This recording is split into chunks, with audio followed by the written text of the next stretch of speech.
ബലാത്സംഗ കേസിൽ അറസ്റ്റ് തടയണമെന്ന രാഹുൽ മാങ്കൂട്ടത്തിൽ എംഎൽഎയുടെ ഹർജിയിൽ തിരുവനന്തപുരം ജില്ലാ കോടതി ഉടൻ വിധി പറയും. വിശദമായ വാദം പൂർത്തിയായതോടെ മുൻകൂർ ജാമ്യാപേക്ഷയിലും ഇന്ന് തീരുമാനമുണ്ടായേക്കും. രണ്ടാമത്തെ കേസിന്റെ വിവരങ്ങളും പ്രോസിക്യൂഷൻ കോടതിയെ അറിയിച്ചു. വിജിനുണ്ട് വിവരങ്ങൾ നൽകാനായി. വിജിൻ, വിധി എപ്പോഴത്തേക്കായിരിക്കും വരാൻ സാധ്യതയുള്ളത്? മറ്റു വിശദാംശങ്ങൾ.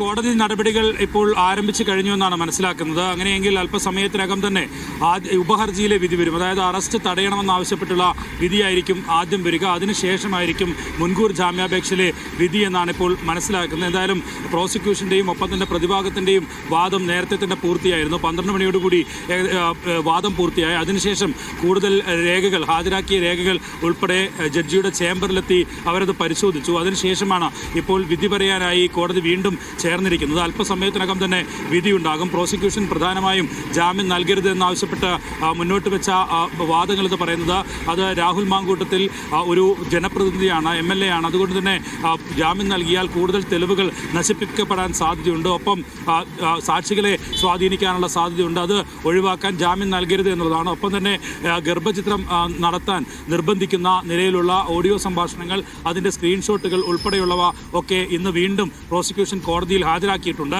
പ്രതിഭാഗം പ്രധാനമായും വാദിച്ചത് ഈ നിർബന്ധപൂർവമല്ല ഗർഭചിത്രം നടത്തിയത്, സ്വമേധയാ സ്വന്തം ഇഷ്ടപ്രകാരമാണ് യുവതി ഗർഭചിത്രം നടത്തിയത് എന്നുള്ളതാണ് പ്രതിഭാഗം കോടതിയിൽ വാദിച്ചത്. എന്തായാലും രണ്ട് വാദങ്ങളും പൂർണ്ണമായും നിലവിലിപ്പോൾ പൂർത്തിയായ ശേഷമാണ് വിധി പറയാനായി മാറ്റിയിരിക്കുന്നത്. ആദ്യം ഉപഹർജിയിൽ അറസ്റ്റ് തടയണമെന്ന ഹർജിയിലാണ് വിധി പറയുക. അതിനുശേഷം ഒരുപക്ഷെ ഈ മുൻകൂർ ജാമ്യം എന്നുള്ള ആ ഹർജി ഒരുപക്ഷെ മാറ്റാനുള്ള സാധ്യതയൊക്കെ കാണപ്പെടുന്നുണ്ട്. 5-ാം തീയതി കഴിഞ്ഞ് 8-ാം തീയതി ആയിരിക്കും അങ്ങനെയെങ്കിൽ അടുത്ത ഈ ബെഞ്ചിൻ്റെ സിറ്റിംഗ് ഉള്ളത്. അതുവരെ ജഡ്ജ് അവധിയാണ്. അതുകൊണ്ട് തന്നെ അന്നത്തേക്ക് മാറ്റാനുള്ള സാധ്യതയൊക്കെ കാണുന്നുണ്ട്. ഒരുപക്ഷെ അല്ലെങ്കിൽ ഇന്ന് തന്നെ ഉപഹർജിയായ അറസ്റ്റ് തടയണമെന്ന ഹർജി ആദ്യം പരിഗണിക്കുകയും അതിനുശേഷം മുൻകൂർ ജാമ്യാപേക്ഷയിൽ വിധി പറയുകയും ആയിരിക്കും ചെയ്യുക എന്നാണ് ഇപ്പോൾ മനസ്സിലാക്കുന്നത്. അങ്ങനെ രണ്ട് സാധ്യതകളാണ് നിലവിൽ എന്തായാലും ഉള്ളത്.